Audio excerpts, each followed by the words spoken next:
నిజ నిర్ధారణకు అంతిమ నిర్ణయం DNA టెస్ట్.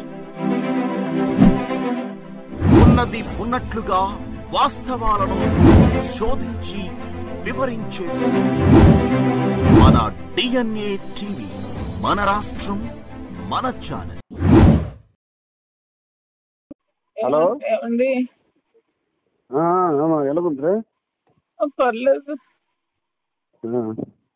ఏం పని చేసావు నువ్వు? ఎంత పని చేసావు? నాకు అందుకే అడిగి తీసుకెళ్ళి నా మాట వినవు నువ్వు. పని చెయ్యి. ఆడికి కూడా ఏదో అయిపోయి ఉండేది. ఇప్పుడు ఎలాగుండే నీ ఒంట్లో ఎలాగుంది? హలో, ఒంట్లో ఎలాగుంది? తలకు దెబ్బ తగిలింది, తల అంతా నొప్పిగా ఉంది. కానీ నేను ఇప్పుడు హాస్పిటల్లో పెట్టారా మీకు? ఇట్లా ఉన్నాను. ఎక్కడ తీసుకెళ్తున్నారో తెలియదు. అంబులెన్స్ లో ఉన్నావా?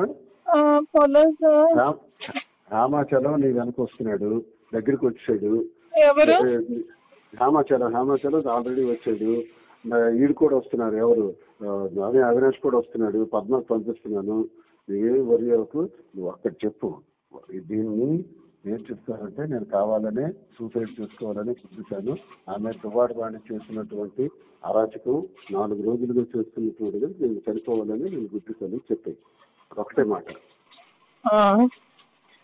అదొకటే మాట చెప్పేసి నువ్వు అలా ఉండుకో. నేను డాక్టర్, ఇవన్నీ నేను చూస్తాను, కావాలని అందరూ వస్తాను, పర్వాలేదు, డోంట్ వరీ. ఈ మనస్తాపానికి చెంది నేను హైవేలో వెళ్ళి గుద్ది చచ్చిపోదాం అనుకున్నాను. నన్ను ఎవరు కాపాడుతారు? అదే వాడు కారణం దువ్వాడు వాడి.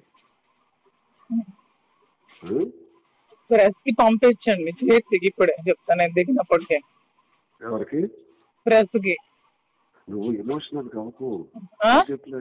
నువ్వు స్లోగా చనిపోవాలనుకున్నాను, ఇప్పటికీ నేను అంతే, పంపించండి చెప్తాను ఇప్పుడే. యాక్సిడెంట్ తప్పింది అనేసి యాక్సిడెంట్ చనిపోదామని నాకు మీదే చూపించాను. అవి చెప్పి అర్జెంట్ గా చేసి పంపించమని బాగానే అన్నాను. ఎయిర్ బెలూన్స్ అన్ని ఓపెన్ అయ్యాయి. అవినాష్ వస్తున్నాడు, హేమ వస్తున్నాడు. ఫస్ట్ నీ దగ్గర హేమచంద్ర వస్తున్నాడు. ఫస్ట్ డ్రెస్ వాళ్ళకి అవినాష్ చెప్పి జిహెచ్కి అర్జెంట్ గా వెళ్ళమనండి, సూసైడ్ అటెంప్ట్ చేసిందని చెప్పి మనండి. అవికి ఎవరికి ఒకరికి ఇచ్చారు.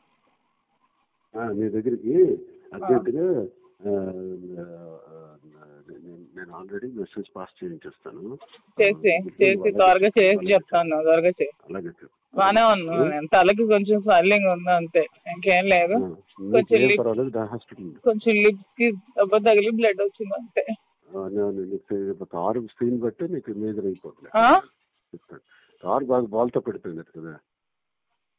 ఆ రోడ్ నుంచి ఈ రోడ్కి పల్టీ కొట్టేసి ఏంటో మరి లక్కీగా ఎవరో వచ్చారు, లేకపోతే పెట్రోల్ లీక్ అయిపోయి లోపల అంతా గ్యాస్ ఫామ్ అయిపోయింది. ఊపిరి తీసుకోలేకపోయాను.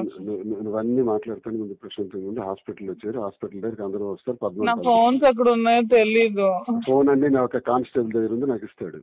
గోల్డ్ కూడా ఉంది దాంట్లో, అంతా చూడమని. అవన్నీ తీస్తాను కానిస్టేబుల్ ద్వారా. ఓకే. పద్మ కూడా వస్తుంది, అవినాష్ వస్తున్నాడు, ఝాన్సీ ఆంటీ కూడా వస్తున్నారు అని విన్నాను. ఓకే. ఉంటాను.